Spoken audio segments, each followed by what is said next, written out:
Cooking carrots. Ayan o, ang carrots ko. Ayan. Tapos lutuin ko siya. Gigisa ko lang. Simple. Gustong gusto ito ng mga amo ko.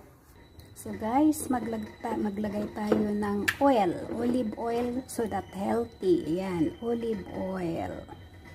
So lagyan natin ng kawaling konti. So ayan na yung carrots. Lagyan natin ng konting salt. Huwag na natin lagyan ng asukal kasi matamis na ang carrots. At halo-haluin.